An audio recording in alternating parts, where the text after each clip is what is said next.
남편을 시험해봤어. 나는 말했다. 승진했는데 해고당했어. 남편은 폭발하듯 화를 내며 나를 쓸모없다고 불렀다. 다음 날, 나는 우연히 남편이 장모와 나누는 대화를 엿듣게 되었다. 내가 들은 다음 내용은 나를 경악으로 얼어붙게 만들었다. 믿을 수가 없었다. 이야기를 시작하기 전에 이 이야기를 보고 있는 친구들은 어느 지역에서 오셨는지 댓글 창에 남겨주세요. 좋아요와 구독 잊지 마시고 이 채널이 더 발전하여 더 흥미로운 이야기를 들려드릴 수 있도록 응원해주세요. 서울의 오후를 덮친 비는 단순한 빗물이 아니었다.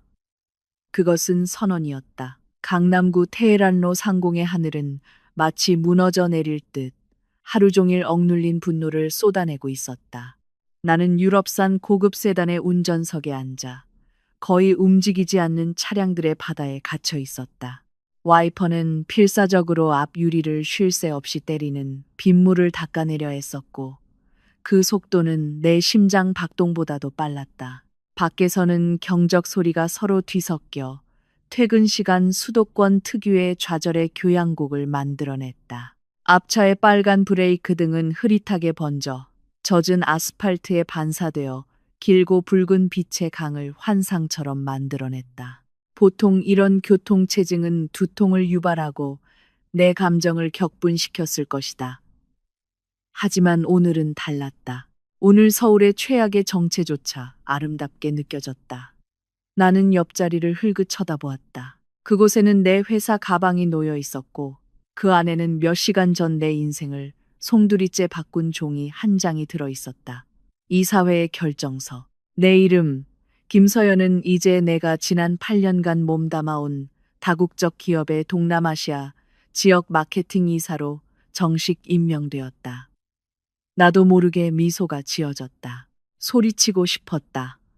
창문을 열고 고가도로 아래에서 비를 피하고 있는 배달 기사들에게 내가 성공했다고 외치고 싶었다. 모든 노력, 새벽까지 이어진 야근, 긴장감 넘치던 프레젠테이션, 지겨운 사내 정치 경쟁까지 모두 보상받았다. 상당한 연봉 인상, 새로운 복지, 그리고 당연히 명예까지. 나는 내 나이에 많은 여성들이 꿈꾸는 커리어의 정점에 도달했다. 내 생각은 곧바로 남편에게로 향했다. 아, 내 남편. 5년 전 사랑과 희망을 안고 결혼했던 남자. 이 소식을 들었을 때 그의 얼굴을 상상해 보았다. 결혼 초반이었다면 그는 당장 나를 품에 안고 나를 공중으로 빙글 돌려주며 우리가 가장 좋아하던 루프탑 레스토랑에서 기념 저녁 식사를 하자고 했을 것이다. 하지만 차가 몇 센티미터 앞으로 기어갈 때 내 미소는 서서히 사라졌다. 차가운 현실이 밀려들어와 승진의 희열을 덮어버렸다. 최근 남편의 모습은 예전 같지 않았다. 그는 차갑고 거리를 두었으며 자주 짜증을 냈다. 그는 저녁 식사 때 내 눈을 바라보기보다 휴대폰을 보는 시간이 더 많았다. 내 돈으로 시작한 그의 스타트업은 아직 성과가 없었다. 그런데 이상하게도 그의 생활 방식은 점점 더 사치스러워졌다. 명품 옷, 강남의 비싼 카페에서 어울려 놀기, 그리고 시계 수집이라는 새로운 취미까지. 사업이 어렵다는 사람치고는 모든 것이 수상했다. 그의 사업 진행 상황을 물을 때마다 그는 늘상 하던 변명으로 회피했다. 서연아, 넌 비즈니스를 몰라. 이건 시간이 필요해. 그는 항상 미묘하게 나를 깔보는 어조로 말했다. 그러고는 달콤한 약속과 함께 또다시 추가 자본을 요구했다. 의심이 목재를 갉아먹는 흰개미처럼 내 마음을 파고들었다. 나는 그를 사랑한다. 진심으로 그를 믿고 싶다. 하지만 아내로서의 직감은 좀처럼 틀리지 않는다. 무언가 잘못되었다. 그가 우리 사이에 서서히 쌓고 있는 벽이 있었다. 내 차는 마침내 우리가 사는 강남의 고급 아파트 단지 주차장으로 진입했다. 비가 쏟아지는 아래 높이 솟은 유리 마천루는 오만하게 보였다. 이곳이 우리 집 가장 안전해야 할 안식처였다. 하지만 오늘 밤 나는 환하게 불이 켜진 지하 주차장에 지정된 자리에 차를 세웠을 때 이상한 불안감을 느꼈다. 엔진을 껐다. 차 안에 정적이 압박감을 주었다. 백미러에 비친 내 얼굴을 바라보았다. 새로운 이사, 회사에서 많은 이들의 부러움을 사는 성공한 여성 김서연. 하지만 이곳 주차장에서 나는 작고 연약하게 느껴졌다. 갑자기 머릿속에 엉뚱한 생각이 스쳤다. 이 불안감과 남편의 진심을 확인하고 싶은 절박함에서 태어난 생각이었다. 어쩌면 내가 이 기쁜 소식을 전하기 전에 우리 결혼의 기반을 시험하라는 신의 뜻일지도 모른다. 만약 내가 승진 사실을 말하지 않는다면, 만약 내가 정반대의 말을 한다면, 나는 가슴속의 두근거림을 진정시키려 깊은 숨을 들이마셨다. 위험하다, 조종하는 것 같다. 알지만 나는 확신이 필요했다. 위에서 나를 기다리는 그 남자가 여전히 나 자체를 사랑하는지, 아니면 내가 줄 수 있는 것만을 사랑하는지 알아야 했다. 나는 차에서 내려 일부러 무겁게 보이도록 애쓰며 가방을 들고 무거운 발걸음으로 걸었다. 엘리베이터는 나를 35층으로 빠르게 올려주었다. 엘리베이터 문이 열리고 나는 두꺼운 카펫이 깔린 복도를 따라 우리 아파트로 향했다. 카드키로 문을 열었다. 넓고 미니멀리즘 모던 디자인의 우리 거실이 나를 맞이했다. 은은하게 샌다루드 향의 방향제 냄새가 났다. 바닥부터 천장까지 이어진 큰 유리창 밖으로 서울의 불빛이 반짝이는 것이 선명하게 보였다. 보통은 마음을 평온하게 해주는 풍경이었다. 하지만 오늘 밤 이곳은 내가 꾸밀 연극의 증인이 된 듯했다. 남편은 비싼 이탈리아 가죽 소파에 앉아 있었다. 다리는 대리석 커피 테이블 위에 올려져 있었다. 그는 한 손에 리모컨, 다른 한 손에 음료잔을 들고 축구 경기를 재방송으로 보고 있었다. 내가 들어왔는데도 고개를 돌리지 않았다. 나왔어.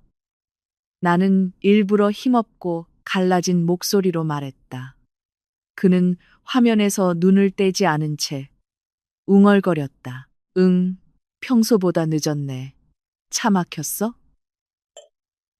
나는 현관 옆 콘솔 테이블 위에 가방을 내려놓고 천천히 그에게 다가갔다. 나는 소파 옆에 서서 그의 TV 시야를 조금 가렸다. 그때야 그는 고개를 들고 약간 귀찮다는 표정으로 나를 쳐다봤다. 왜? 얼굴이 왜 그래? 그의 목소리는 걱정의 기색 없이 평담했다. 이제 내가 가진 연기력을 총동원할 시간이었다. 나는 어깨를 축 늘어뜨리고 고개를 숙이고 눈에 억지로 눈물을 고이게 했다. 내 인생의 최악의 시나리오를 상상하며 슬픈 감정을 끌어냈다. 여보, 내 목소리가 떨렸다. 나는 극적인 여운을 위해 잠시 멈췄다. 그는 여전히 편안하게 음료를 마시고 있었다. 무슨 안 좋은 일 있어? 내 보너스 또 깎였어. 아니면 실적 목표가 또 올라갔어. 나는 부드럽게 고개를 저으며 애처로운 눈빛으로 그의 눈을 바라봤다. 그것보다 더 나빠요, 여보. 큰 회사들이 대규모 구조조정을 한대요. 나 대량 해고당했어요. 정적, 시간이 느리게 흘러갔다. 나는 그의 반응을 기다렸다. 그가 소파에서 벌떡 일어나 나를 안아주며 괜찮아, 자기야. 우리가 함께 이겨내자. 그동안 정말 고생했어. 이제 당신이 좀 쉬어도 돼. 내가 부양할게. 라는 위로의 말을 기다렸다. 위로의 말, 등을 다독여주는 따뜻한 손길, 이해심 가득한 눈빛을 기다렸다. 하지만 이어진 것은 내 희망을 제로 만들어버렸다. 그의 편안한 표정은 순식간에 사라지고 불신이 순식간에 이기적인 공포로 바뀌었다. 그는 마시던 잔을 대리석 테이블에 콱 내리쳤다. 다행히 깨지지는 않았지만 조용한 거실에 시끄럽고 귀를 찢는 듯한 소리가 울려 퍼졌다. 다음 순간 그는 들고 있던 리모컨을 옆 소파에 거칠게 던졌다. 그는 벌떡 일어나 내 앞에 우뚝 서서 얼굴은 새빨갛고 목에 핏줄이 튀어나와 있었다. 그의 눈에는 걱정이 아닌 이기적인 패닉이 보였다. 뭐? 해고당했다고? 그의 목소리가 넓은 거실에 울려 퍼졌다. 농담이지 서연아? 당장 그만두라고 해. 김서연, 네가 농담이라고 말해. 나는 예상치 못한 그의 폭발적인 반응에 놀라 한 걸음 뒤로 물러섰다.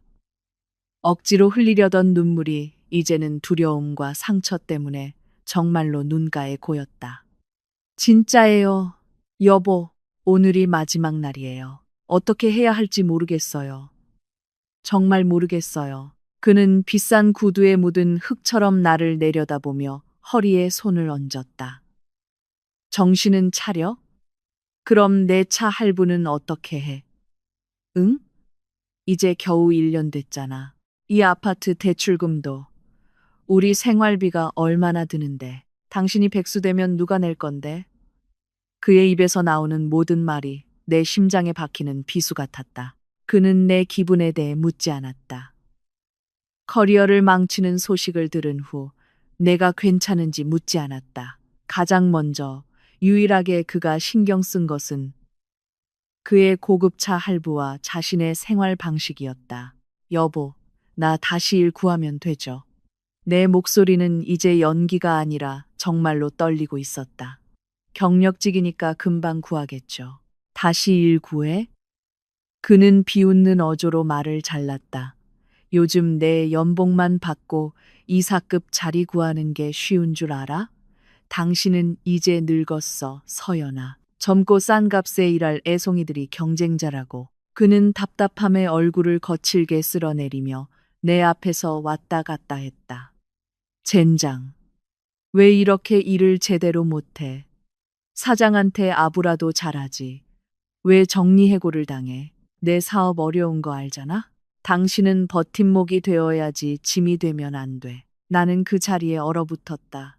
다리가 풀리는 것 같았다. 결국 지금까지 내가 그의 눈에는 아내가 아니라 그의 가짜 사치스러운 생활 방식을 위해 돈을 대주는 ATM 기계였던 것이다.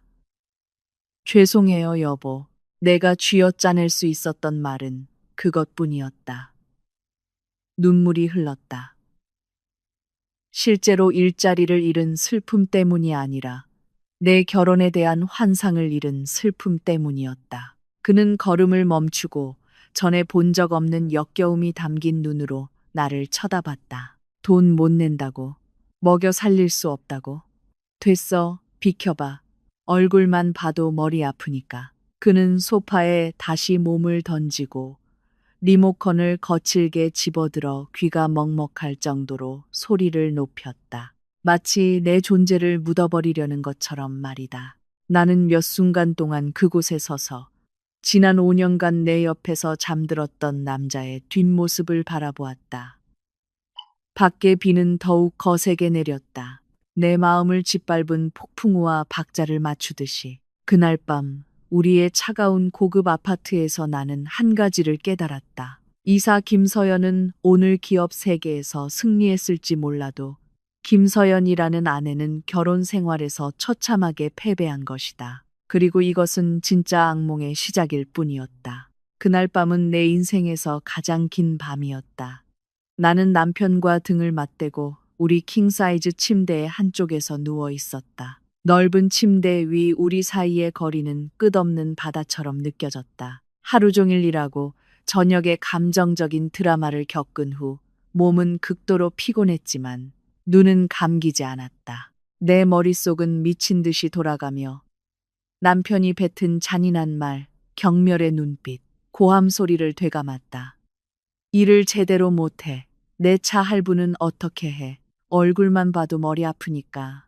이 문장들이 내 희망의 마지막 조각들을 계속해서 잘라냈다. 나는 그를 위해 변명거리를 찾으려 했다. 아마 놀라서 그랬을 거야. 사업 때문에 스트레스가 심했나 봐. 내일 아침에 미안하다고 하고 잘 이야기할 수 있을 거야. 그래. 나는 내 눈앞에 명확하게 펼쳐진 쓰라린 현실을 계속 부인하려 했다. 옆에서 그는 곤히 잠들어 있었다. 부드러운 코 고는 소리가 규칙적으로 들렸다. 아이러니했다. 내 심장을 산산조각 낸 그 사람이 아기처럼 평온하게 잠들다니. 나는 이불을 꽉 쥐고 그를 깨우지 않으려고 흐느낌을 참았다. 나는 다시는 그 앞에서 약해 보이고 싶지 않았다. 두꺼운 커튼 틈으로 아침 햇살이 스며들어 내가 원하지 않는 새로운 날의 시작을 알렸다. 나는 같은 자세로 누워 있었다. 옆에서 그가 움직이는 것을 느끼자 자는 척했다. 그가 일어났다. 그가 침대에서 일어나면서 나는 침대 스프링이 삐걱거리는 소리를 들었고 욕실로 향하는 발소리를 들었다. 잠시 후 거실 발코니 문이 열리는 소리가 들렸다. 우리 아파트는 꽤 넓은 발코니가 있었다.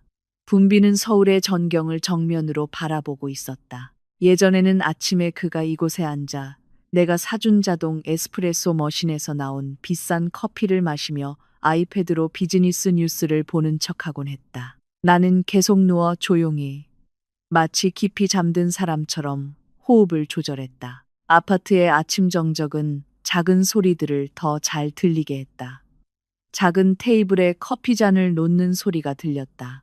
그리고 희미하게 그의 목소리가 들렸다. 그는 전화를 하고 있었다. 처음에는 별로 신경 쓰지 않았다. 혹시라도 사업이 있다면 클라이언트나 비즈니스 파트너에게 전화하는 걸 거라 생각했다. 하지만 이내 그의 목소리 톤이 변했다. 비즈니스 이야기를 하는 사람 같지 않았다. 그의 목소리는 편안하고 약간 애교가 섞여 있었고 즐거워 보였다. 호기심이 나를 부추겼다. 나는 아주 조심스럽게 담요를 걷었다. 나는 소리 없이 침대에서 내려왔다. 다행히 두꺼운 거실 카펫이 내 발소리를 흡수했다. 나는 살금살금 침실 문으로 다가가 살짝 열린 문을 통해 거실로 향했다. 발코니로 연결된 유리 슬라이딩 도어 옆 벽에 몸을 밀착시켰다. 얇은 커튼이 쳐져 있어 나는 로킹 의자에 앉아 있는 그의 희미한 뒷모습을 볼 수 있었다. 하지만 밖에서는 그가 나를 명확하게 볼 수 없었다. 아래 거리에서 희미한 경적 소리가 가끔 들렸다.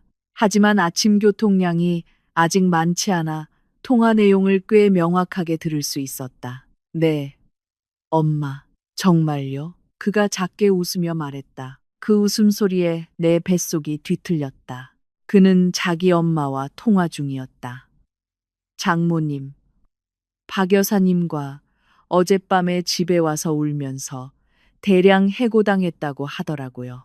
나는 숨을 죽이고 차가운 유리에 귀를 더 가까이 댔다. 하하. 네, 엄마. 저도 처음엔 놀랐어요. 차알부 생각하느라 잠시 화도 냈죠. 그런데 어젯밤에 다시 생각해보니 이게 오히려 좋은 소식이에요. 엄마, 좋은 소식. 내 심장이 세차게 뛰기 시작했다. 좋은 소식이라니? 아내가 해고당했다는 걸 아는데 어떻게 좋은 소식이 될 수 있지? 어머님은 왜 그러세요? 그가 짜증 섞인 목소리로 말을 이었다. 서연이가 더 이상 일을 안 하면 수입이 없다는 거잖아요. 그렇죠? 그는 또 어렵다는 단어에 반어적인 강조를 두었다. 나는 아랫입술을 세게 깨물며 그 간악한 말을 소화하려고 애썼다. 서연이가 해고당한 거 잘 됐죠. 그럼 내보내기 쉽잖아요. 그의 차가운 목소리가 내 피를 얼어붙게 만들었다. 지금까지는 월급이 많으니까, 예전 회사에서 나온 아파트가 복지니까, 자기가 세상을 다 가진 것처럼 굴었잖아요. 이제 아무것도 없으니까 내 무릎에 힘이 풀렸다. 벽을 붙잡고 서 있지 않으면 주저앉을 것 같았다. 걱정 마세요, 엄마. 저 계획 다 있어요. 그가 커피를 한 모금 마시는 소리가 내 귀에 역겹게 들렸다. 나중에 우리가 조금 얄팍하게 연기하자고요.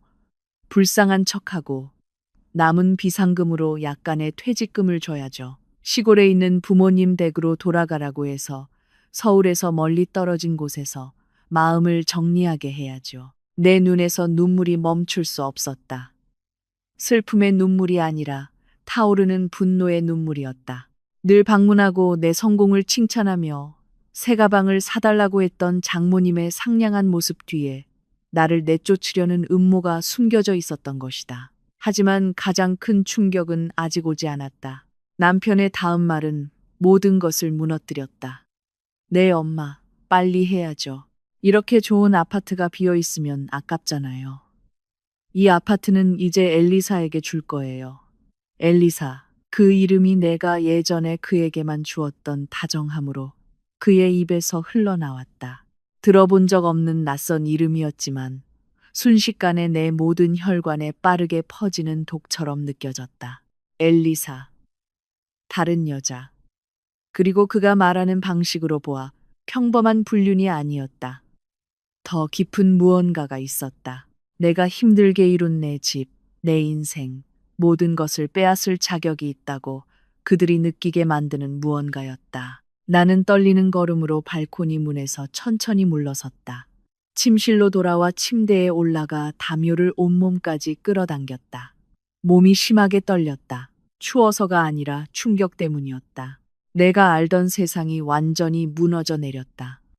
내 인생의 동반자라고 생각했던 남자는 알고 보니 가장 위험한 시한부, 암살자였다. 그는 내 재정을 갉아먹는 기생충일 뿐만 아니라 더 이상 쓸모가 없다고 판단하자 자신과 장모와 공모하여 나를 내쫓으려는 배신자였다. 담요 뒤의 어둠 속에서 내 파멸을 계획하는 발코니에서 들려오는 희미한 남편의 웃음소리를 들으며 내 안에 무언가가 변했다. 깊은 상처의 고통은 서서히 차가운 결의로 굳어졌다. 그들은 불쌍하고 실직한 김서연이 운명을 조용히 받아들일 것이라고 생각했을 것이다. 그들은 크게 잘못 생각했다. 그들은 방금 자신들이 깔봤던 여자가 누구인지 모른다. 나는 거칠게 눈물을 닦아냈다. 그 남자에게는 더 이상 눈물이 없다. 지금부터 전쟁이 시작되었고 나는 지는 쪽이 되지 않겠다고 맹세했다. 엘리사. 나는 어둠 속에서 낮게 읊조리며 그 이름을 혀끝에서 굴려보았다. 네가 누구든 너와 내 남편은 이 배신에 대한 매초에 대해 비싼 대가를 치르게 될 거야. 그날 아침 감옥처럼 느껴지는 고급 아파트에서 진짜 이사 김서연이 깨어났고 그녀는 싸울 준비가 되었다. 아파트 문이 부드러운 딸깍 소리를 내며 닫혔다. 하지만 나에게 그 소리는 전쟁 시작을 알리는 종소리 같았다. 재성 남편의 새 이름은 방금 나갔다. 그는 센트럴시티의 핫한 카페에서 잠재적 투자자들과 중요한 미팅이 있다고 말했다. 오늘 아침 내가 정성껏 다림질한 고가의 린넨 셔츠, 새 오토바이 한 대 값인 크로노그래프 시계, 그리고 코롱 향수 냄새가 방 안을 가득 채웠다. 잘 다녀와, 자기야. 그는 아침 식탁에 초라한 홈웨어 차림으로 앉아있는 나를 한 번도 쳐다보지 않고 거울 앞에서 자신을 점검하며 말했다. 이번 투자자는 대단한 사람들이야. 성공하면 우리 숨통이 트일 거야. 네, 재석 씨. 조심해서 다녀오세요. 나는 힘없이 대답했다. 그의 모습이 현관문 뒤로 사라지자마자 구부정했던 내 자세는 곧게 펴졌다. 슬픈 표정은 사라지고 차갑고 무표정한 얼굴로 바뀌었다. 나는 거실 구석에 있는 그의 책상 위, 그의 사냥터로 향했다. 6개월 전 그가 코딩에 높은 사양이 필요하다는 핑계로 사달라고 졸랐던 최신형 맥북 프로. 나는 그가 자바와 자바스크립트도 구분하지 못한다는 것을 알고 있었다. 그는 너무나 부주의하게 그것을 두고 갔다. 아니면 그의 어리석은 아내가 그것을 조작하는 법을 모르거나 운명을 한탄하느라 신경 쓸 여유가 없을 거라 너무 자신했던 것이리라. 나는 푹신한 의자에 앉았다. 화면은 어두웠다. 스페이스 바를 누르자 비밀번호 입력창이 떴다. 재석은 자기 애가 강한 사람이었다. 예전에는 결혼기념일이 비밀번호였지만 6개월 전부터 그는 그것을 바꿨다. 내가 서버 비용을 이체해달라고 부탁했을 때 나는 실수로 입력하는 것을 본 적이 있었다. 나는 그의 생년월일인 810일을 입력했다. 딩동, 화면이 열리고 내 차 앞에 멋지게 포즈를 취하고 있는 그의 사진이 바탕화면으로 떠 있었다. 완벽한 자기애. 손가락이 트랙패드 위에서 날렵하게 춤을 췄다. 마케팅 이사로서 데이터 분석은 나의 주식이었다. 잘난 체 하는 남편의 디지털 흔적을 찾는 것은 어렵지 않았다. 먼저 브라우저를 열었다. 검색 기록은 나를 구역질 나게 할 내용들로 가득했다. 프리미엄 유모차 추천. 테헤란로 오피스텔 월세. 재산 분할 없이 이혼하는 법. 강남 금은방. 가슴이 두근거렸지만 이 노트북을 벽에 던지고 싶은 충동을 억눌렀다. 나는 구체적인 증거가 필요했다. 동기화된 이메일을 열었다. 받은 편지함에는 수백 개의 거래 알림이 있었다. 내 눈은 한 마켓플레이스에서 온 이메일 제목에 고정되었다. 주문 INV 1025가 그린빌라 테헤란 타워 B1205로 발송되었습니다. 수신자 최은서. 엘리사. 오늘 아침에 들었던 이름. 그 이름이 이제 화면에 선명하게 나타났고 그녀가 숨어 지내는 곳에 정확한 주소와 함께 있었다. 나는 브라우저에 비밀번호가 저장된 모바일 뱅킹 웹 버전을 더 자세히 살폈다. 또 다른 치명적인 실수였다. 나는 계좌 이체 내역을 확인했다. 피가 끓어올랐다. 이 계좌, 내가 사업 자금과 운영비라며 매달 채워 넣었던 이 계좌가 사실은 다른 여자에게 흐르는 물줄기였던 것이다. 엘리사 다이애나 최은서 명의의 계좌로 매달 700만 원씩 정기 이체되는 내역이 있었다. 테헤란로 오피스텔 월세 500만 원 납부 내역도 있었다. 내가 그에게 주었던 추가 신용카드로 사용된 백화점, 쇼핑, 비싼 레스토랑에서의 저녁 식사, 그리고 그가 비즈니스 세미나에 간다고 했던 날에 인천 특급 호텔 숙박비까지. 내가 회사 실적을 위해 밤늦도록 고생하는 동안 남편은 내 땀으로 번 돈으로 호화로운 호텔에서 다른 여자를 안고 잠들었던 것이다. 나는 손을 부들부들 떨며 다른 폴더를 열었다. 나의 미래라는 이름으로 깔끔하게 정리된 폴더가 있었다. 그 폴더를 클릭했을 때 심장이 토는 것 같았다. 그들과 함께 찍은 다정한 사진들. 재석이 길고 검은 머리를 가진 하얗고 예쁜 여자의 허리를 안고 환하게 웃고 있는 모습. 엘리사. 그들은 너무 행복해 보였고 너무 잘 어울렸다. 마치 세상이 그들의 것인 양. 하지만 내 숨을 막히게 한 것은 그게 아니었다. 최신 사진들에서 엘리사의 배가 불룩하게 나와 있었다. 나는 2일 전 검사 날짜와 태아주수 24주라고 적힌 사디 초음파 사진 스캔본을 열었다. 6개월. 그 여자는 6개월이나 임신 중이었다. 이것은 내가 재석이 항상 재정적으로 준비가 안 되었다는 핑계로 미루었던 시험관 아기 시술을 위해 저축하는 동안 훨씬 더 오래 지속되었음을 의미한다. 그는 다른 여자를 임신시키고 있었다. 개자식아. 내 목소리는 낯설게 갈라졌다. 나는 사진들을 계속 넘겼다. 재석이 사랑스러운 표정으로 엘리사의 불룩한 배에 키스하는 사진이 있었다. 그가 나에게는 한 번도 보여준 적 없는 표정이었다.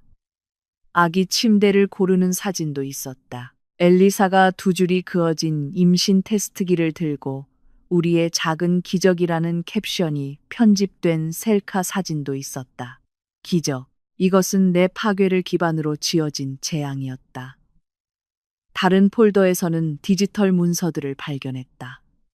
출산 준비 및 이사 계획이라는 제목의 초안 예산 계획서. 나는 안에 있는 항목들을 훑어보았다. 서연이 퇴직금으로 VIP급 산부인과 분만 완료. 강남 아파트 아이방 리모델링. 서연이 퇴거 타임라인. 출산 예정일 전까지 다음 달 목표. 나는 입을 틀어막고 소리를 지르고 싶은 것을 참았다. 그들은 정말로 이렇게 세세하게 계획하고 있었다. 나는 이혼당할 뿐만 아니라 새로운 여왕과 그들의 작은 왕자를 위해 이 집이 비워지도록 제때 버려질 예정이었다. 그들이 내가 받을 것이라 생각했던 퇴직금은 이미 그의 내연녀의 출산 비용으로 계산되어 있었다. 이 잔혹함의 수준은 정상적인 인간의 이해 범위를 벗어났다. 재석은 단순한 기생충이 아니라 괴물이었다. 잘생긴 얼굴과 지위를 방패로 삼는 괴물. 내가 5년 동안 체면을 지켜왔던 남편. 나는 책상 서랍에서 회사 자료 백업용으로 항상 준비해 두었던 USB를 꺼냈다. 더 이상 떨리지 않는 손. 분노는 날카로운 집중력으로 변했다. 나는 모든 것을 복사했다. 모든 사진, 모든 이체 증거. 그가 노트북에 백업한 모든 채팅, 모든 호텔 예약 증거. 부패의 단 한 구절도 빠짐없이 복사했다. 복사가 끝난 후 나는 내 접근 흔적을 지우고 모든 창을 닫고 오늘의 브라우저 기록을 깨끗이 청소하고 노트북을 원래처럼 다시 껐. 나는 의자 위치를 살짝 비틀어 그가 떠날 때와 똑같이 만들었다. 나는 조용하고 넓은 아파트를 바라보았다. 대리석 벽, 크리스탈 샹들리에, 이탈리아 가죽 소파. 이 모든 것이 내 노력, 헌신, 그리고 가정을 꾸리려는 사랑으로 산 것이다. 그리고 그는 일하는 법조차 모르는 여자에게 주기 위해 그것을 강탈하려 한다. 꿈도 꾸지 마, 재석아. 나는 방의 정적 속에서 속삭였다.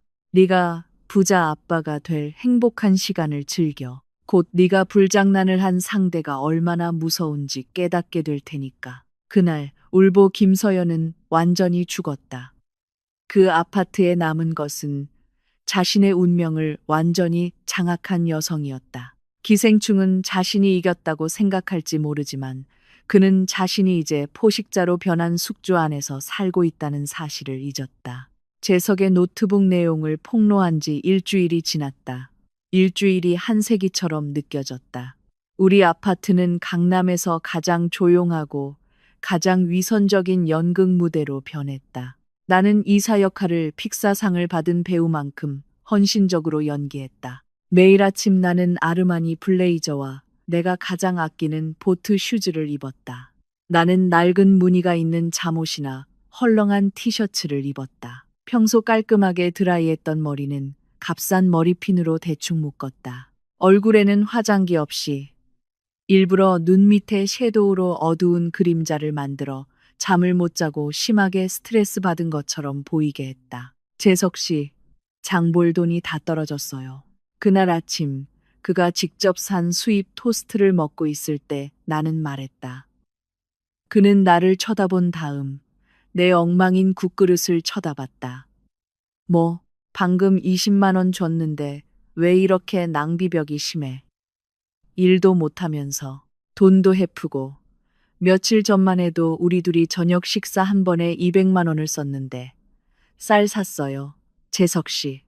계란도 비싸고. 나는 고개를 숙이고 잠옷 끝자락을 만지작거리며 대답했다. 그래, 아꼈어. 라면이라도 먹어. 버릇 고쳐. 그는 5만 원권 한 장을 내 손이 아닌 바닥에 휙 던지며 꾸짖었다. 자, 받아. 모레까지 이걸로 해. 나 지금 현금이 없어. 나는 완벽한 연기를 하며 떨리는 손으로 그 돈을 주워 올렸다. 고마워요, 재석 씨. 속으로는 쓰게 웃었다. 현금이 없다니. 내가 몰래 연결해둔 그의 이메일 알림이 방금 그가 엘리사의 피부 관리 클리닉에 300만 원을 이체했다는 것을 알려주고 있었다. 재석이 문을 쾅 닫고 나간 후 나의 이중 생활이 시작되었다. 그가 시야에서 사라지자마자 나는 이중문을 잠갔다. 나는 런드리 바구니 아래 낡은 옷가지 속에 숨겨둔 내 회사 노트북을 꺼내기 위해 게스트룸을 비밀 작업실로 개조한 곳으로 달려갔다. 화면을 켜자 나는 더 이상 5만 원을 줍는 잠옷 차림의 아내가 아니었다. 나는 이사였다. 서연 이사님, 3분기 캠페인 보고서 보냈습니다. 마케팅팀에서 20억 광고 예산 승인 기다리고 있어요. 내 비서가 화상 통화로 말했다.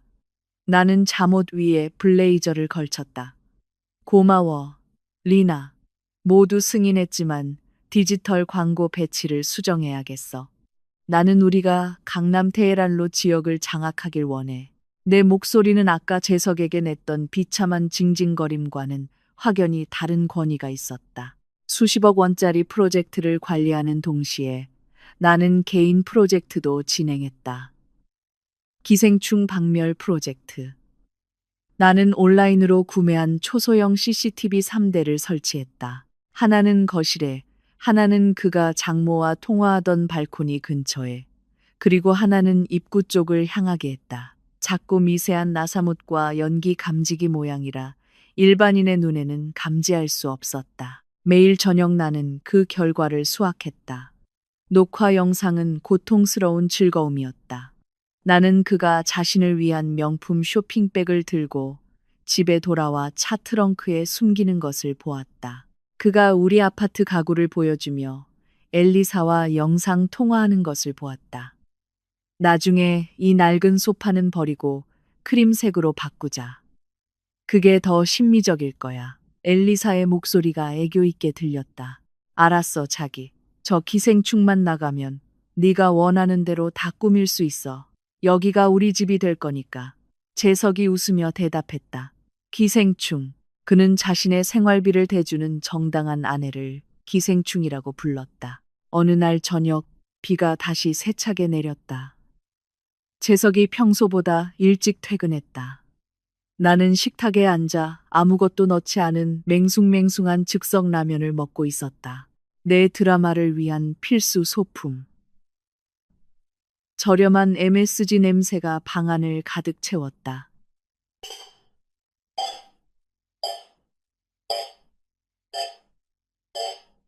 나는 정말 배가 고팠다. 하루 종일 회의하느라 에너지를 다 써버렸기 때문이다. 재석 씨, 피자 샀어요? 나는 그의 손에 들린 상자를 바라보며 조용히 물었다.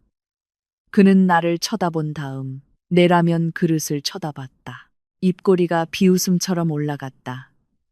응. 왜? 먹고 싶어? 나는 작게 고개를 끄덕였다. 아, 너무 아쉽다.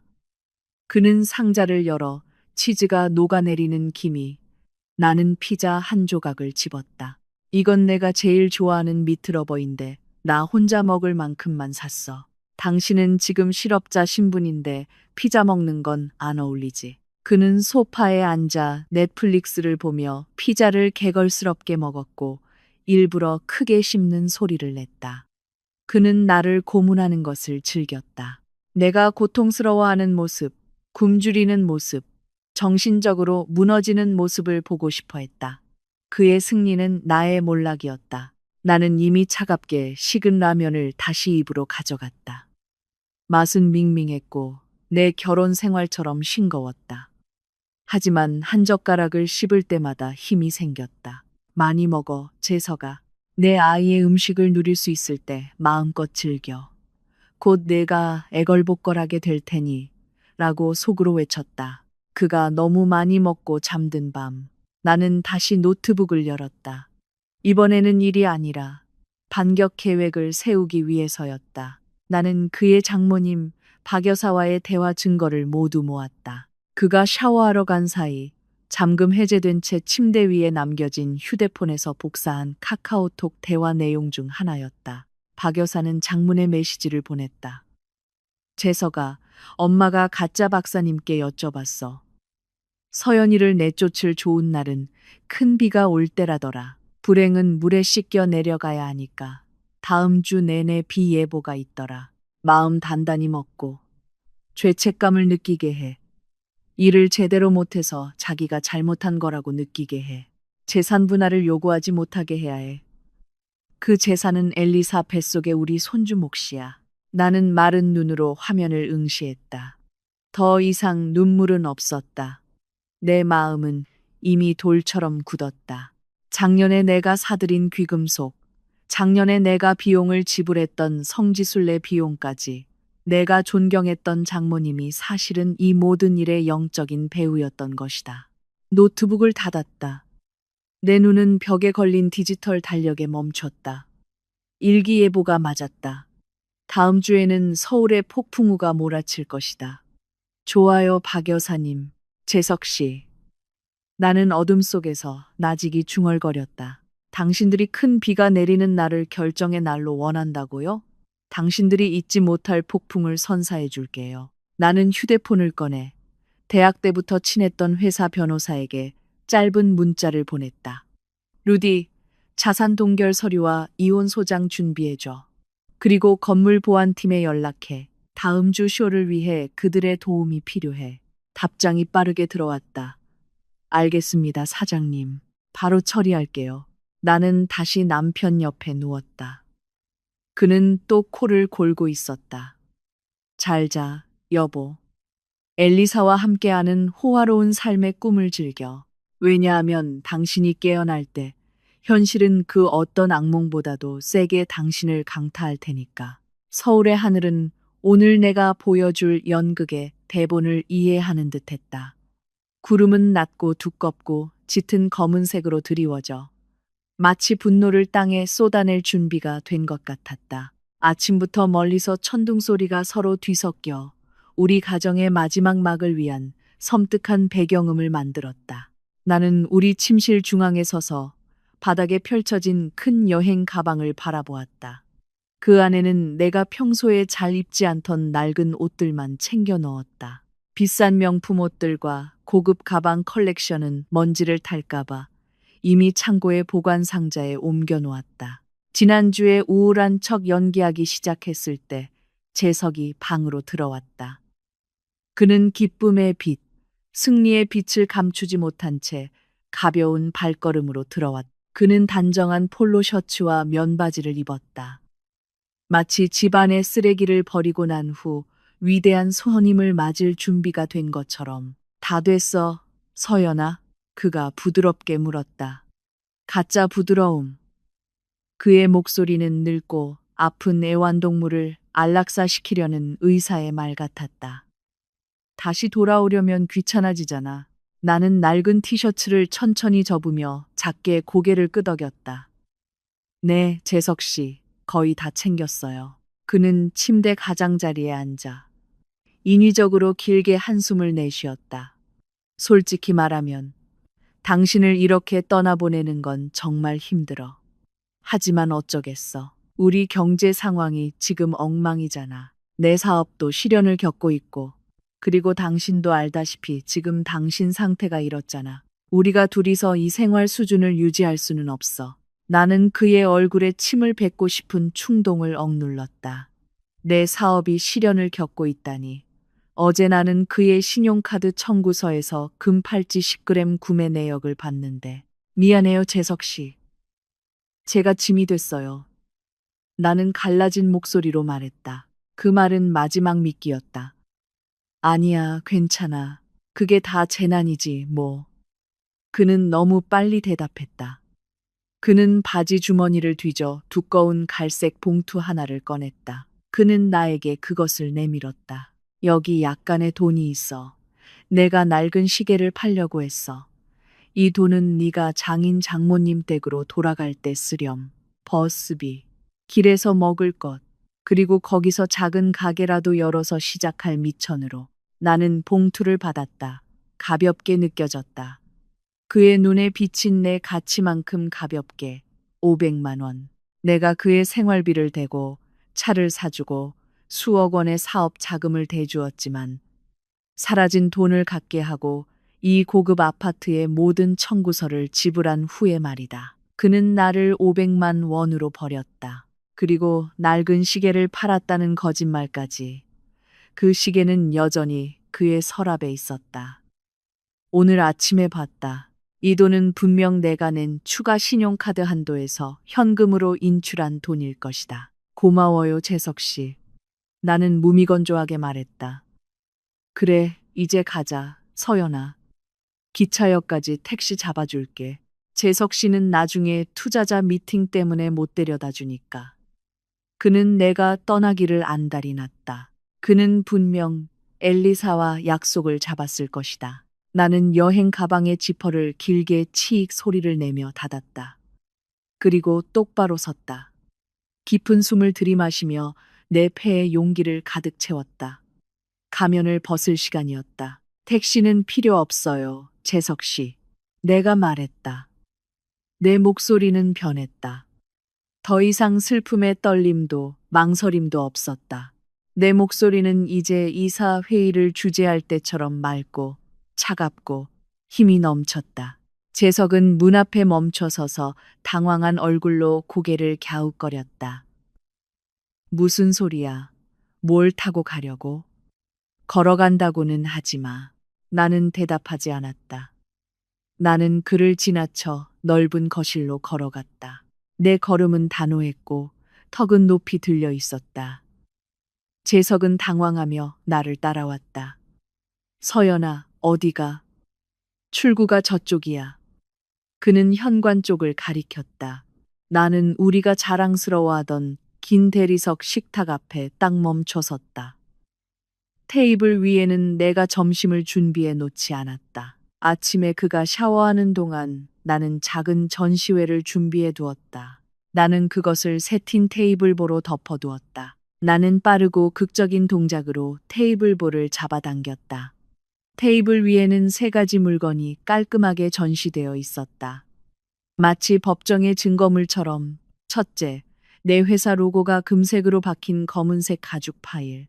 둘째, 내가 빨간색으로 중요한 부분을 형광펜으로 표시한 신문지처럼 보이는 청구서 뭉치. 셋째, 예전에는 결혼 사진이 들어있던 액자 속에는 사디 초음파 사진 한 장이 들어있었다. 재석은 말을 잃고 눈을 크게 뜨고 그 물건들을 바라봤다. 그의 얼굴에 떠오른 혼란은 이내 본능적인 공포로 바뀌었다. 이게 뭐야, 서연아. 그가 말을 더듬으며 물었다. 나는 그에게 돌아서서 그의 눈을 날카롭게 응시했다. 자신의 먹이를 궁지로 몰아넣은 포식자의 눈빛으로.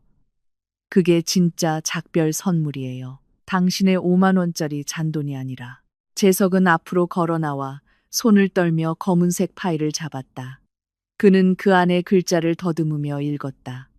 김서연, 동남아시아 지역 마케팅 이사로 임명하다. 그의 얼굴은 하얗게 질렸다.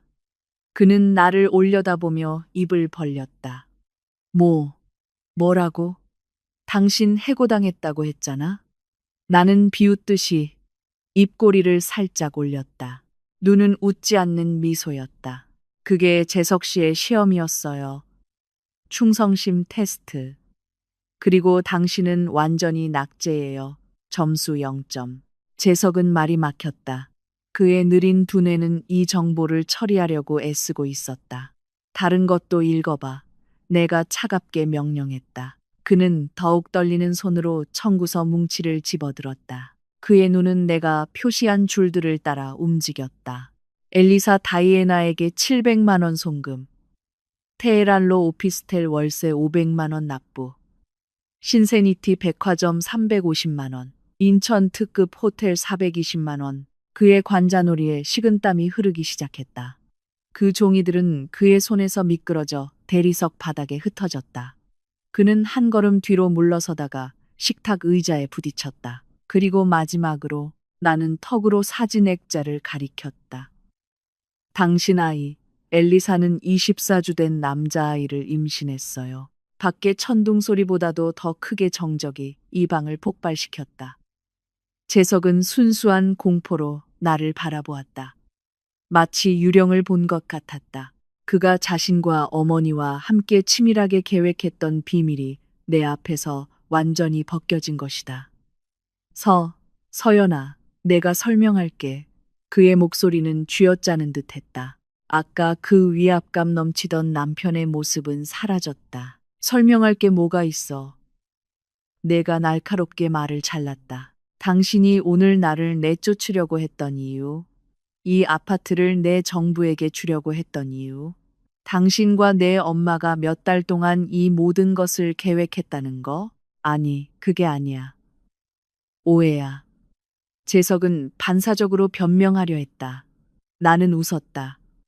건조하고 끔찍한 웃음이었다. 오해. 힘 아껴도. 재석 씨, 아직 안 끝났으니까 한 가지 더 있어. 나는 잠옷 주머니에서 휴대폰을 꺼냈다. 화면의 한 버튼을 눌렀다. 방구석에 있는 비싼 블루투스 스피커에서 선명한 통화 녹음이 흘러나왔다. 내가 그의 생일 선물로 사준 스피커였다. 잘 됐네요, 엄마. 해고당했대요. 그럼 내보내기 쉽죠. 이 아파트는 이제 엘리사가 쓸 거예요. 재석 자신의 목소리가 사방의 벽에 반사되며 울려 퍼졌고 원래 주인에게 벌을 내렸다. 재석은 두 손으로 귀를 막고 고개를 흔들며 그 소리를 떨쳐내려 했다. 그의 얼굴은 창백함이 아니라 시체처럼 회색빛이었다. 그만해. 서연아, 그만. 그는 히스테릭하게 소리쳤다. 나는 녹음을 껐다. 방은 다시 조용해졌고 재석의 거친 숨소리만 들렸다. 왜 멈춰? 내가 태연하게 물었다. 그거 당신 목소리잖아? 쓸모없는 아내를 내쫓으려는 당신의 멋진 계획 말이야. 나는 천천히 그에게 다가갔다. 그는 뒤로 물러서서 그의 등이 벽에 부딪혔다. 그는 갇혔다. 내가 바보인 줄 알아, 재석아. 나는 그의 얼굴 바로 앞에서 속삭였다. 내가 이 다국적 기업의 이사가 될 수 있을 거라고 생각했어? 내가 아무것도 몰라서 조용히 있는 줄 알아?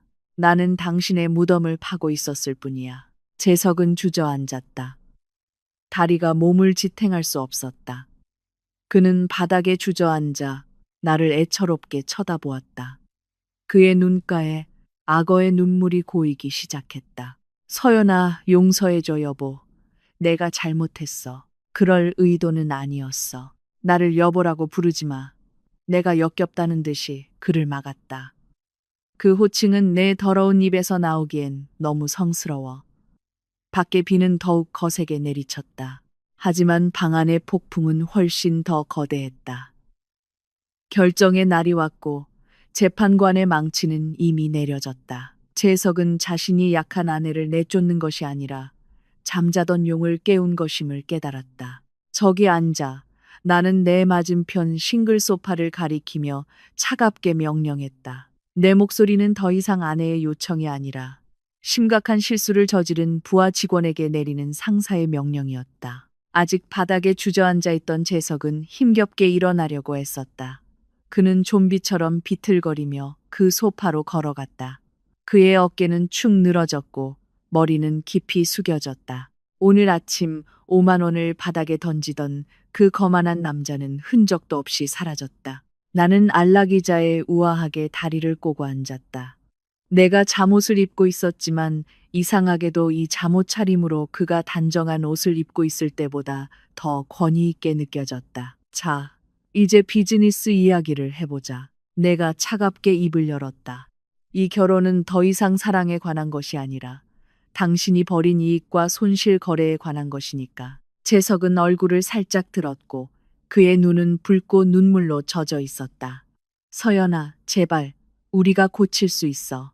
내가 엘리사와 헤어질게. 내가 그녀를 내보낼게. 나는 당신과 함께 있고 싶어. 맹세해, 서연아. 내가 미쳤었어. 실수였어. 나는 코웃음을 쳤다. 실수는 컵을 건드려서 깨뜨렸을 때 실수지. 당신의 아내를 속이고 당신 돈으로 여자에게 수백만 원을 주고 당신 엄마와 함께 당신 아내를 내쫓을 계획을 세운 건 실수한 게 아니라 악행이고 범죄야. 나는 승진 서류가 들어있는 검은색 파일을 집어 그의 앞에 던졌다.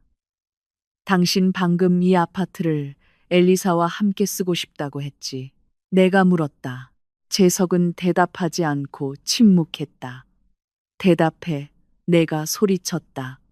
네, 그가 작게 웅얼거렸다. 자, 당신이 잊어버렸거나 아니면 너무 멍청해서 이해하지 못했던 작은 사실이 하나 있어. 내가 그를 조롱하는 어조로 말했다. 내가 시니어 매니저였을 때 회사가 임대료 보조를 해줬지만 지역 마케팅 이사라는 새 직책으로 나는 나 자신을 임명했지. 계약은 어제 오후에 갱신됐어. 합법적인 거주자는 김서연과 인정된 직계 가족이라고 명확하게 쓰여 있지. 나는 앞으로 몸을 기울여 그를 날카롭게 노려보았다. 이게 무슨 뜻인지 알아? 이 순간부터 당신은 이곳에서 아무것도 아니야. 이곳에 대한 권리는 손톱만큼도 없어. 여기서 나가야 할 사람은 내가 아니라 당신이야, 재석아. 재석의 얼굴은 절망에서 극도의 공황 상태로 변했다. 아, 아니, 서연아, 그럼 난 어디서 살아? 이 아파트는 내 주민등록상의 주소야. 내 물건들이 다 여기에 있잖아. 내가 재빨리 말을 잘랐다. 당신이 사는 테헤란로의 그 좁은 오피스텔에서 살면 돼. 아, 잠깐. 그 임대료도 내 돈으로 냈지. 그렇지? 그럼 곧 그 여자도 거기서 쫓겨나겠네. 당신이 손에 쥔 추가 신용카드 접근을 내가 모두 차단했으니까. 서연아, 그렇게 잔인하게 굴지 마. 궁지에 몰리자 그의 울음 섞인 목소리가 분노로 변하기 시작했다. 난 아직 당신 남편이잖아. 당신이 남편을 노숙자로 만들 셈이야. 남편. 내가 다시 웃었다. 당신 돈을 수백만 원이나 속인 남편이 어디 있어. 내가 부탁하는 사업 자금이 어떻게 됐는지 몰랐을 거라고 생각해? 내가 전부 감사했어. 재석아. 재석은 입이 굳어버렸다. 당신은 스타트업 사업을 한 적이 없어. 그 돈으로 온라인 도박이나 하고 엘리사랑 유흥을 즐긴 거지. 그렇지. 재석은 체크메이트 당했다. 그건 가정 내 자금 횡령이야, 재석아. 게다가 서명 위조까지. 지난달에 내 이름으로 된 온라인 대출 신청서에 내 서명을 위조한 것도 봤어. 나는 다시 종이 한 장을 주머니에서 꺼냈다. 선택은 두 가지뿐이야. 내가 그 앞에 종이와 펜을 놓으며 말했다. 첫째, 당신이 이 이혼 합의서에 서명하는 거야. 내용은 모든 재산권 포기, 모든 빚은 개인적인 책임으로 인정.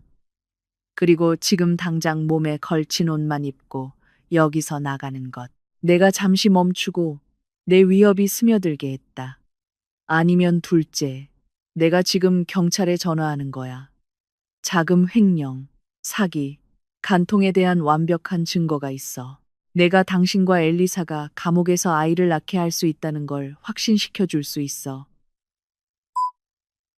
당신은 내가 이사라는 걸 알잖아.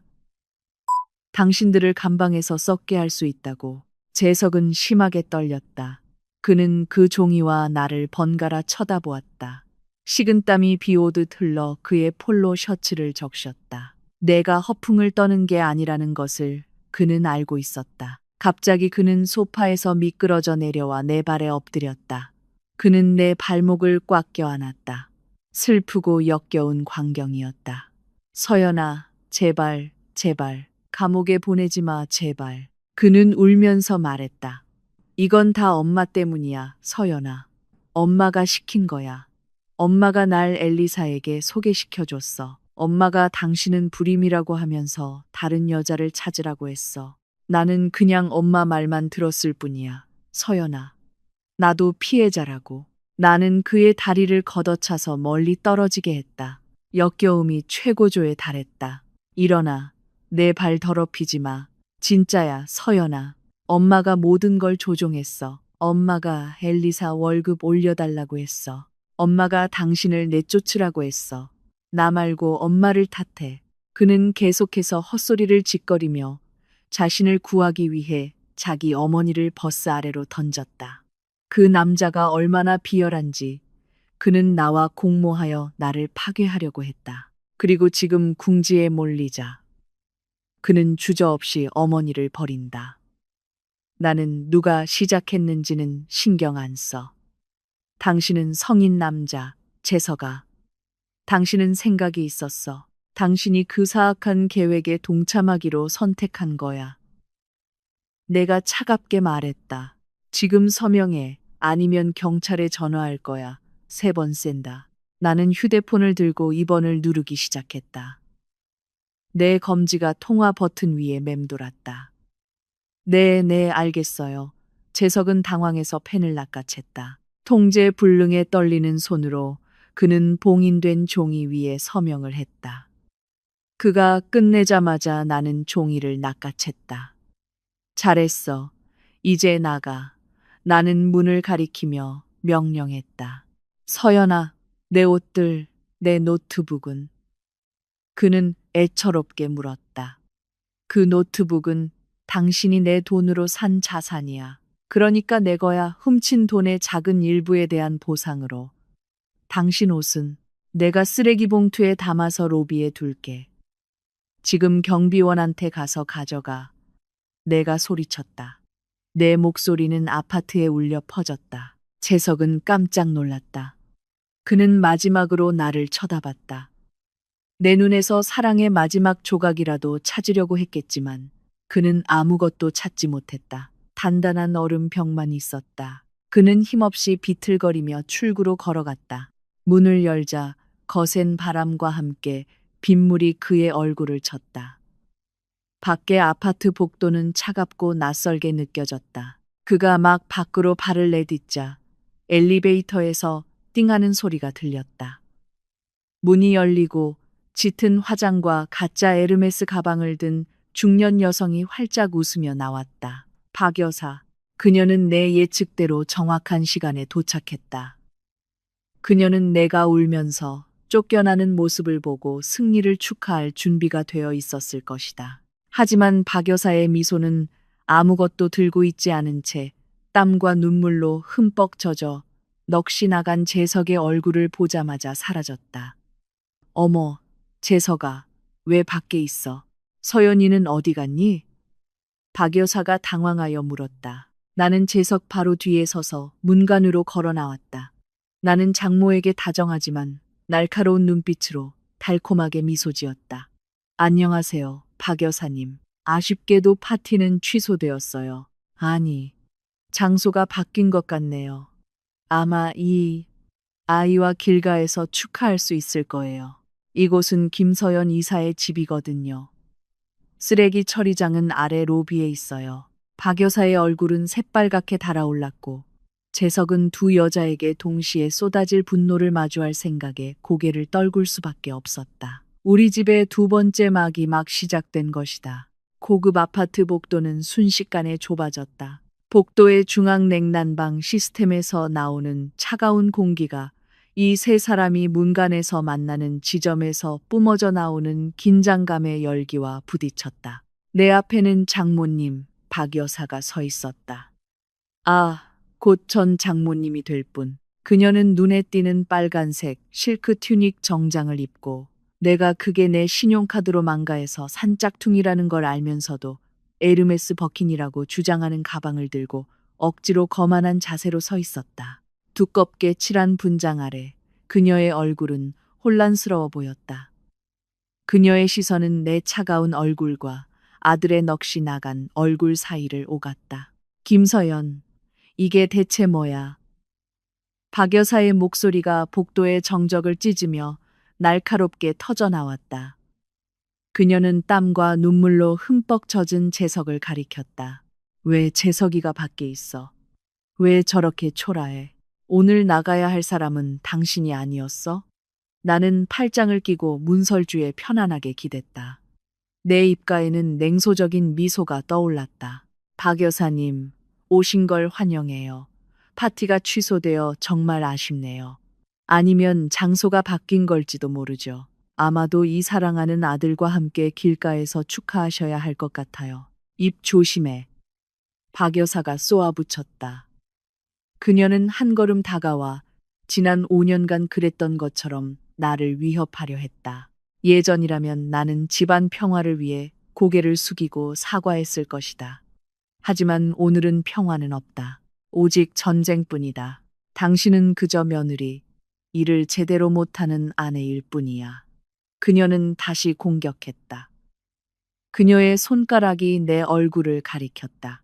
재석이가 당신 같은 일 중독자 남편도 못 챙기는 여자를 원해서 결혼해 준 것만으로도 감사해야지. 지금 내 남편을 내쫓으려는 게 제정신이야. 뇌는 어디 갔어? 양심은? 나는 작게 웃었다. 재석을 더욱 두려움에 떨게 만드는 웃음이었다. 양심이요. 박 여사님이 양심을 논하시네요. 나는 몸을 고추 세우고 회색 컬러 렌즈로 덮인 박 여사의 눈동자를 똑바로 바라보았다. 박 여사님, 저 다 알아요. 여사님과 재석 씨의 그 역겨운 계획, 엘리사에 대해서, 그 사생아에 대해서. 제가 해고당하면 이 아파트를 차지하고 저를 내쫓으려는 계획까지 다 알아요. 박 여사의 얼굴이 순식간에 하얗게 질렸다. 입은 벌어졌지만 아무 소리도 나오지 않았다. 그녀의 소셜라이트 가면이 금이 같다. 놀라셨어요? 내가 비웃었다. 아니면 이 비겁한 아들이 한 말을 듣고 놀라셨나요? 나는 턱으로 재석을 가리켰다. 방금 제 발에 엎드려 이 모든 것이 여사님 아이디어라고 말했어요. 당신이 아이를 낳고 싶어서 돈을 더 원해서 재석이에게 바람 피우라고 했다면서요. 박 여사의 눈이 휘둥그레졌다. 그녀는 재빨리 재석 쪽으로 고개를 돌렸다. 재석아, 이 여자한테 무슨 말을 한 거니? 재석은 떨며 어머니를 쳐다보지도 못했다. 엄마, 죄송해요, 엄마. 서연이가 다 알아요. 녹음 증거가 있어요. 그가 작게 웅얼거렸다. 이 바보 같으니라고. 박 여사는 그녀의 핸드백으로 재석의 팔을 때렸다. 이런 남자가 다 있어. 조금만 압박하니까 바로 포기하네. 이 엄마와 아들의 관계가 참 화목하네. 내가 비꼬았다. 배가 침몰하기 시작하자 서로를 탓하는군. 박 여사는 다시 나를 바라보았다. 이번에는 전략을 바꾸려 했다. 그녀의 사나운 얼굴은 재석보다 훨씬 못 미치는 얄팍한 동정심 어린 표정으로 바뀌었다. 서연아, 애기야. 그녀의 목소리가 인위적으로 부드러워졌다. 감정적으로 굴지 마. 안에서 잘 얘기하자꾸나. 이웃들이 볼까봐 창피하다. 이건 다 오해야. 엄마는 재석이에게 그렇게 하라고 한 적 없어. 재석이가 잘못 이해한 거야. 엄마가 널 얼마나 아끼는데. 아끼긴요. 내가 날카롭게 말을 잘랐다. 내 돈을 아낀 거겠죠. 당신이 들고 있는 가방 할부 내가 냈어요. 지난달 당신 피부 관리 비용 300만 원. 내가 냈죠. 작년 성지 순례 비용 5천만 원. 내가 다 냈어요. 그리고 당신들의 답은 뭐야? 바람 피운 여자랑 공모해서 나를 내쫓으려고 했잖아. 나는 휴대폰을 꺼내 갤러리를 열고 내가 스크린샷한 그녀와 재석의 채팅 증거 사진을 보여주었다. 이걸 보세요. 박 여사님, 나는 휴대폰 화면을 그녀 얼굴 가까이 들이밀며 말했다. 그 재산은 엘리사 뱃속의 당신 손주의 몫이다. 이게 여사님 번호로 온 메시지 맞죠? 박 여사는 딱딱하게 굳어버렸다. 그 증거는 반박할 수 없었다. 이것은 계획적인 사기였다. 박 여사님, 제가 변호사랑 상담했는데 설명드릴게요. 나는 비즈니스 프레젠테이션을 설명하는 듯한 어조로 말했다. 제가 원한다면 지금 당장 경찰에 박 여사님과 재석 씨를 공범, 가정 내 자금 횡령, 사기 혐의로 고소할 수 있어요. 박 여사님이 폼포동 교도소에서 노년을 보내고 싶으신가요? 거기 침대는 여기처럼 푹신하지 않대요. 감옥 위협에 박 여사는 순식간에 기가 꺾였다. 다리가 후들거렸다. 그녀는 몸이 휘청거리지 않도록 재석의 팔을 잡았다. 김서연, 부모에게 너무 험하게 굴지 마. 그녀가 칭얼거렸다. 제 몫을 못하는 부모는 존경받을 자격이 없어요. 내가 차갑게 대꾸했다. 갑자기 팽팽한 정적을 휴대전화의 날카로운 벨소리가 깨뜨렸다. 내 폰도 아니고 박 여사님 폰도 아니고 재석 씨 바지 주머니에 있는 폰이었어요. 벨소리는 촌스러운 멜로디의 로맨틱한 노래였다. 밝게 켜진 폰 화면에는 하트 이모티콘이 가득한 연락처 이름이 떠 있었다. 내 사랑 엘리사. 그리고 그것은 영상통화였다. 재석은 공황 상태에 빠졌다. 그는 주머니를 뒤져 전화를 끊으려고 애썼다. 하지만 내 손이 더 빨랐다. 나는 그에게서 휴대폰을 낚아챘다. 안 돼. 재석이 소리쳤다. 나는 신경 쓰지 않았다. 녹색 버튼을 밀었다. 화면 가득 예쁜 젊은 여자의 얼굴이 나타났다. 그녀는 아파트 로비에 있었다. 뒤편의 대리석 벽과 접수원이 보이는 것으로 보아 알 수 있었다. 그녀는 환하게 웃고 있었다. 그녀의 하얀 치아가 가지런했고 내 돈으로 받은 비싼 관리를 받은 듯 얼굴이 빛나고 있었다. 여보, 열쇠는 어디 있어?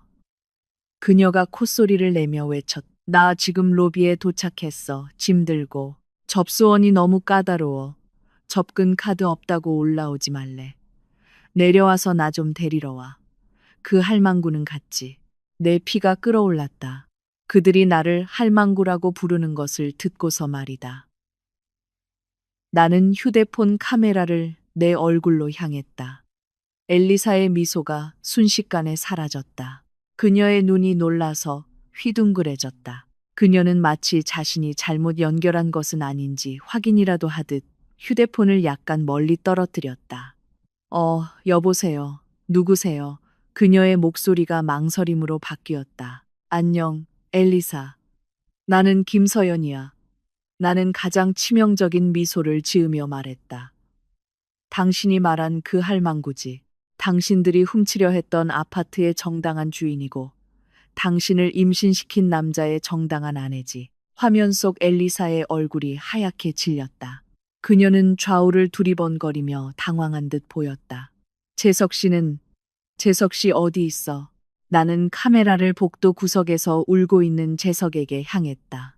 그리고 기절할 것 같은 표정의 박 여사에게도. 저기, 당신의 왕자님이 계시네. 나는 태연하게 말했다. 울고 있는 재석 씨와 엄마까지 완전체 세트야. 나는 다시 카메라를 내 얼굴로 돌렸다. 잘 들어, 엘리사. 당신들 계획은 완전히 실패했어. 재석 씨 파산했어. 돈도 없고 직업도 없어. 그리고 방금 나는 그를 돈 한 푼, 차, 아파트, 저축, 그가 몸에 걸친 옷 외에는 아무것도 가지고 가지 못하게 내쫓았어. 하지만 재석 씨는 성공한 사업가라고 했는데 엘리사가 말을 더듬었다. 그는 거짓말쟁이야, 자기. 그는 기생충이라고. 내가 말을 잘랐다. 그리고 나는 방금 내 인생에서 그 기생충을 떼어냈어. 당신이 그를 데려가고 싶으면 이 쓰레기를 가져가. 당신과 당신 아이를 위한 내 기부라고 생각해.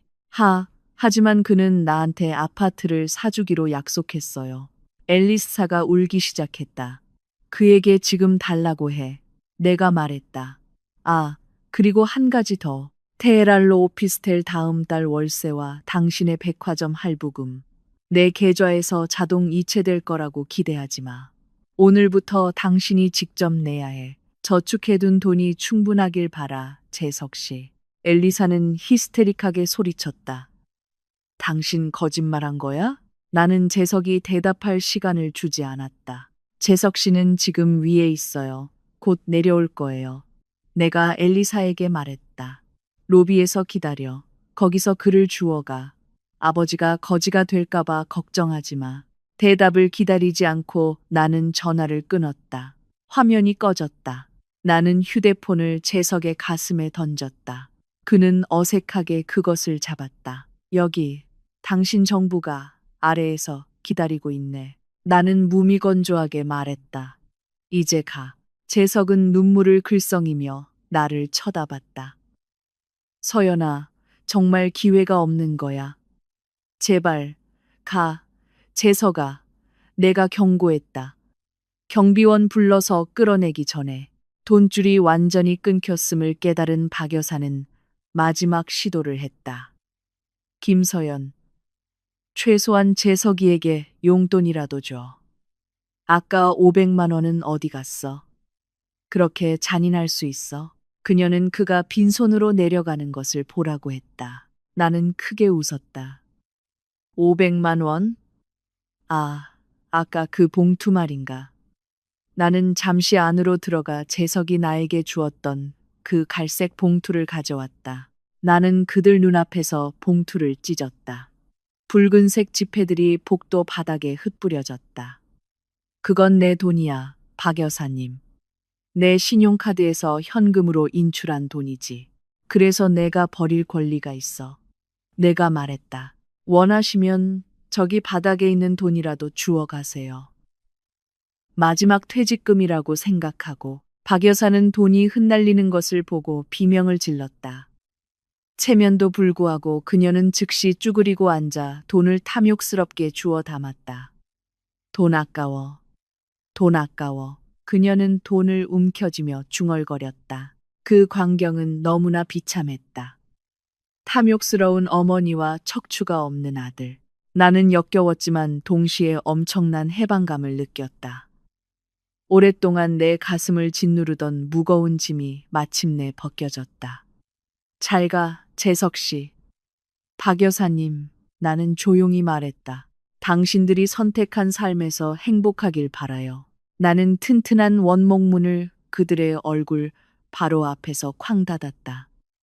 자동 잠금 장치가 돌아가는 소리는 내 귀에 가장 아름다운 음악 같았다. 나는 문 뒤에 기대어 눈을 감고 길게 숨을 내쉬었다. 밖에서는 여전히 박 여사가 돈이 부족하다고 재석을 꾸짖는 소리와 재석이 집에 가고 싶다고 징징대는 소리가 희미하게 들렸지만 그 소리는 점점 잦아들며 여전히 서울을 때리고 있는 빗소리에 묻혔다.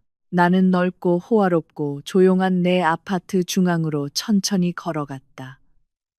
하지만 이번이 고요함은 외로움이 아니었다. 그것은 평온이었다.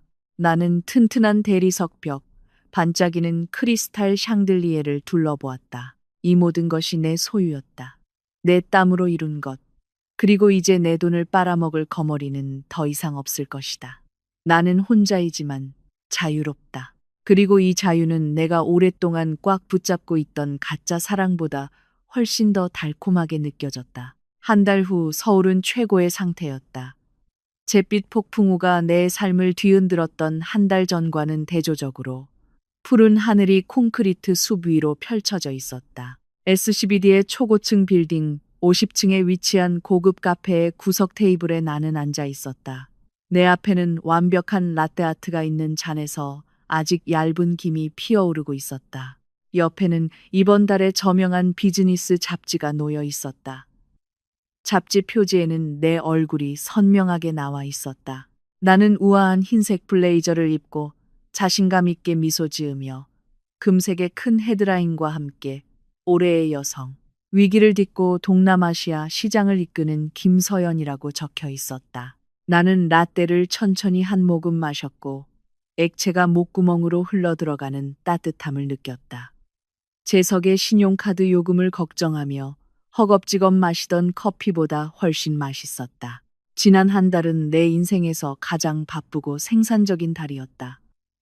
그날 밤 재석과 그의 어머니를 내쫓은 후 나는 즉시 움직였다. 내 변호사 루디는 매우 효율적으로 일했다. 이혼 소송은 이미 법원에 접수되었고 재석이 소환장에 응하지 않았기 때문에 다음 주에 첫 판결이 나올 것으로 예상되었다. 자산은 안전하다. 차는 모두 내 이름이었으므로 다시 회수했다. 추가 신용카드는 영구적으로 차단했다. 심지어 그가 내 돈으로 샀던 스포츠바이크를 그가 사적으로 팔았던 것 중 일부를 배상금으로 받아내는 데에도 성공했다. 물론 그 돈은 내 돈이었지만 그의 이름으로 되어 있었고 법원이 부부 공동재산 횡령으로 압류할 수 있었다. 내 삶은 다시 정리되었다. 회사에서는 승진이 순조롭게 진행되었고 팀은 단결했다. 목표 달성했고 나는 존중받는다고 느꼈다. 더 이상 드라마도 거짓말도 없었다. 아파트로 돌아오면 봉양을 요구하는 기생충 남편 대신 마음을 달래주는 평온함이 나를 맞이했다. 나는 컵을 내려놓고 시선이 아래의 도로로 향했다. 50층 높이에서 차들이 작은 장난감처럼 보였지만 서울의 교통체증은 여전히 선명했다. 맹렬한 아스팔트 위를 기어가는 수백 대의 차들 사이로 온라인 택시 로고가 새겨진 검은색 MPV 한 대가 신호 대기 중이었다. 물론 나는 그 안에 누가 있는지 볼 수는 없었지만 내 생각은 어제 오후 루디가 준 정보로 향했다. 어제 오후 루디가 전화했을 때 말했다. 서연 이사님, 전 남편에 대한 업데이트입니다. 그가 웃으며 말했다.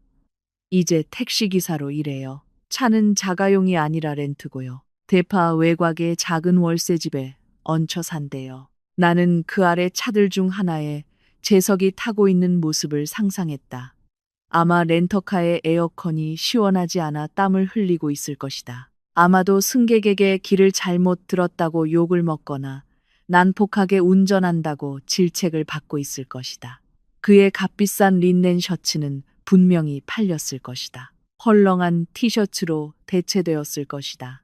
한때 플레이스테이션 컨트롤러나 와인잔만 만지던 그의 부드러운 손은 하루 종일 수도권의 교통체증을 뚫고 다니며 별것 아닌 포인트 몇 개를 얻기 위해 핸들을 잡느라 거칠어졌을 것이다. 그리고 엘리사. 엘리사에 대한 이야기는 더 비극적이다. 루디는 엘리사가 내가 그를 내쫓은 지 불과 3일 만에 재석을 떠났다고 말했다. 재석이 정말로 파산했고 더 이상 내 이름을 사용할 수 없게 되자 자신이 만든 온라인 대출 빚이 산더미라는 것을 알게 되자 엘리사는 도망쳤다. 그녀는 고향으로 돌아갔고 재석은 쌓여가는 빚과 함께 완전히 혼자 남겨졌다. 진정한 사랑? 개뿔. 그것은 잔고가 0이 되면 유통기한이 다하는 거래적 사랑일 뿐이었다. 이제 재석은 정말로 혼자다. 그를 부양하던 이사 아내도 없고 그를 숭배하던 어린 내연녀도 없고 편을 들어주던 어머니도 없다. 소문에 따르면 박 여사는 그 사건 이후 가벼운 뇌졸중으로 쓰러져 서울의 좋은 병원에서는 비용이 없어 친척의 보살핌을 받고 있다고 한다. 업보는 실제하며 그것은 매우 빠른 배송 시스템으로 작동했다. 나는 거리에서 시선을 돌려 카페 안으로 다시 향했다. 길 건너편에 거대한 비디오월이 켜졌다. 우리 회사의 최신 광고가 그곳에서 방영되고 있었다. 광고 마지막에는 마케팅 이사로서의 내 짧은 인터뷰가 나왔다. 내 얼굴이 다시 거대한 화면에 나타나 서울 전체를 승자의 눈빛으로 내려다보고 있었다. 그때 갑자기 내 휴대폰이 진동했다. 모르는 번호로 메시지가 도착했다. 재석 씨, 길에서 이 빌보드 봤어요. 정말 예뻐요, 재석 씨. 보고 싶어요, 재석 씨. 정말 후회돼요, 재석 씨. 지금 너무 힘들어. 하루에 한 끼밖에 못 먹어요. 차 할부금 10만 원만 빌려주실 수 있나요, 재석 씨.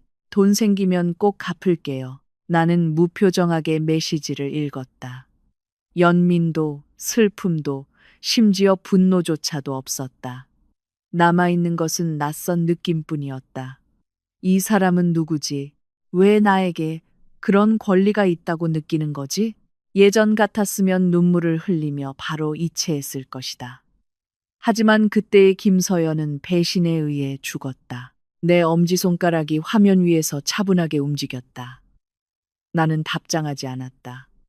차단 버튼을 누르고 삭제 버튼을 눌렀다. 끝났다. 마지막 쓰레기까지 깨끗이 치웠다. 나는 친절한 젊은 남자 바리스타를 불렀다. 계산해 주세요. 네, 김서연 이사님.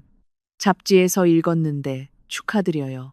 바리스타가 정중하게 미소 지으며 말했다. 고마워요.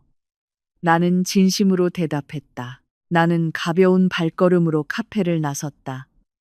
밖에 서울 공기는 뜨거웠지만 내게는 따뜻하게 나를 감싸는 듯했다. 차량 경적 소리는 활기찬 삶의 음악처럼 들렸다. 나는 다음 회의를 준비하고 새로운 도전을 정복할 준비를 하며 온전히 내 소유인 내 삶을 살아갈 준비를 하며 사무실 로비로 걸어 들어갔다. 나는 잠시 보도에 멈춰 서서 고층 빌딩 틈 사이로 보이는 파란 하늘을 올려다보았다. 주님 감사합니다. 나는 속삭였다.